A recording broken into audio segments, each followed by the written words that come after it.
If you're a residential real estate agent earning $200,000 a year and you want to grow your passive income, this show's for you. Learn the secrets other agents use and hear from experts in our field in order to guide you along your journey to investing in assets like apartment communities so that you can turn your commissions into cash flow. I'm Randall McLeod. Let's go, baby.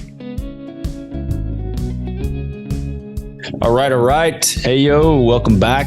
It is great to have you again this week, continuing our series on the full cycle of a multifamily deal. This week, we're talking about dispositions. Last week, we talked about the transition period from acquisition into new ownership. Okay. So if you haven't heard the prior couple of episodes, go back and listen to those and it'll give you a bit better understanding of where we are in this process. So you've owned this property for a while and you are about to sell it. Very cool. Let's dive in and talk about it. Just before we go, obviously, I want to plug, if you are getting value out of the show, please go on, rate and review. Helps a ton with the reach of the show.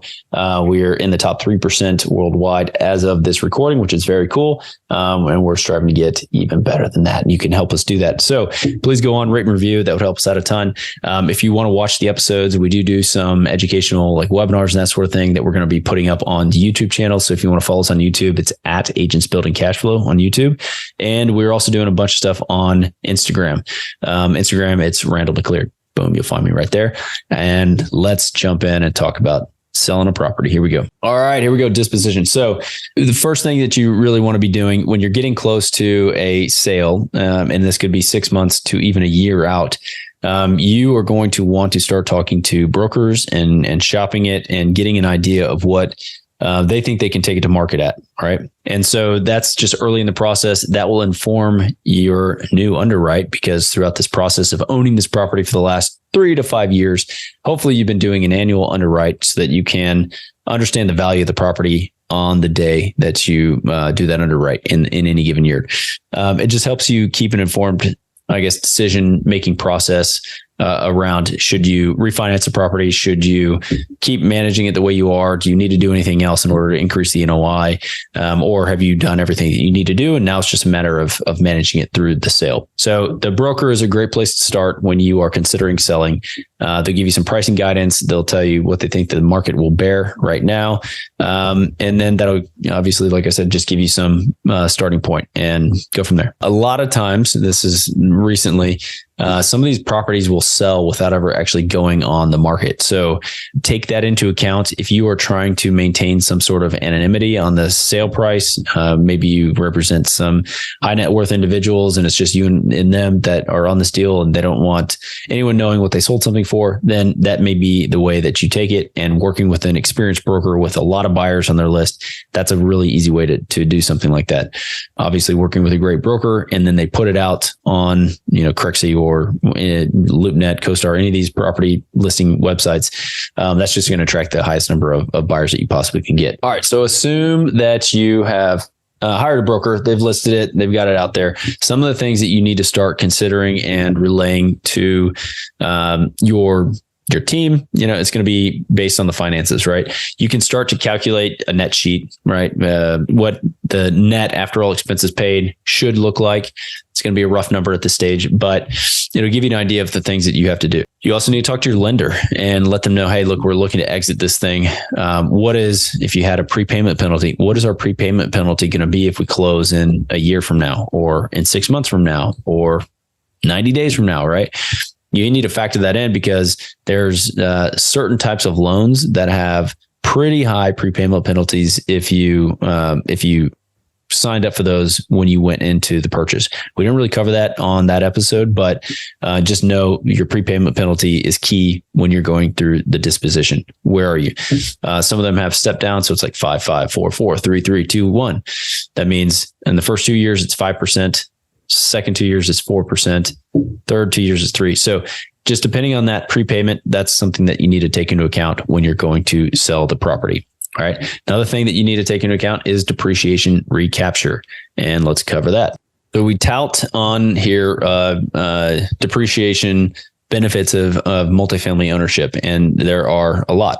When you go to sell, if you have saved money on your taxes in prior years because you depreciated a large portion of it, when you go to sell it and you earned more then you have this thing that's called depreciation recapture.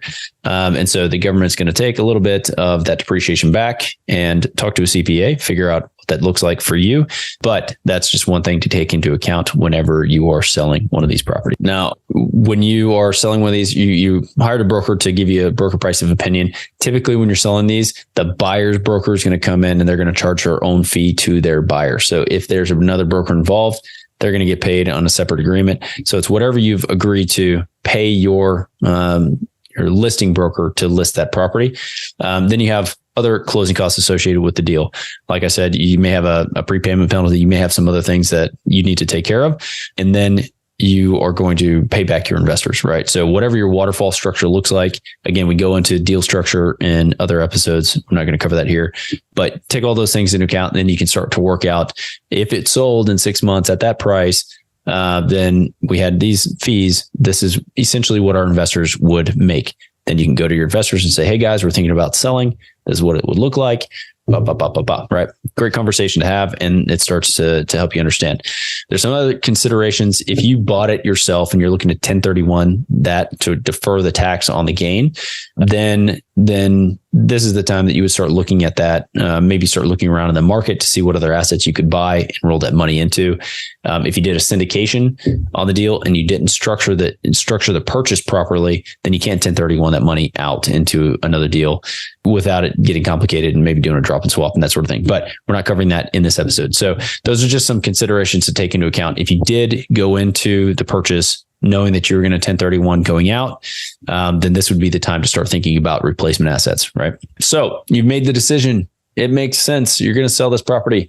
Very cool. Very awesome. That is a thing to celebrate once you get it on the market and once it sells. Okay.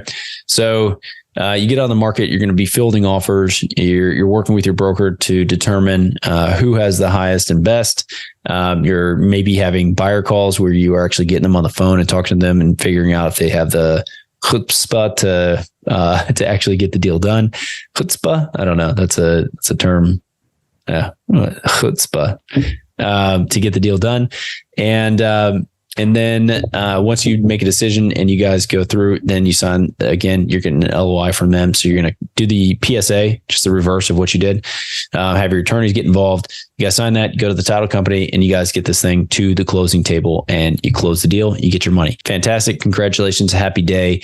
Now you disperse those funds to your investors based on the waterfall structure that you set up with them. Most of the time, let's just use an example.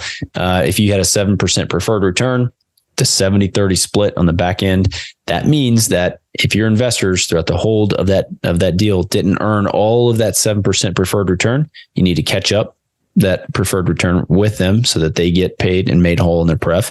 And then whatever profits are left over, then you're splitting that 70-30, right? By profits, I mean, you need to return all the capital to your investors. You need to pay off that loan. You need to pay all the closing costs. And then whatever's left over, that's 70-30 split. 30% goes to you for owning it and operating it, And then 30% goes to the limited partners who gave you the capital and the equity to actually execute the deal. So you've got some simple things to take care of at that point. Get utilities out of your name, close out the insurance, make sure that thing gets refunded, any premium that you paid.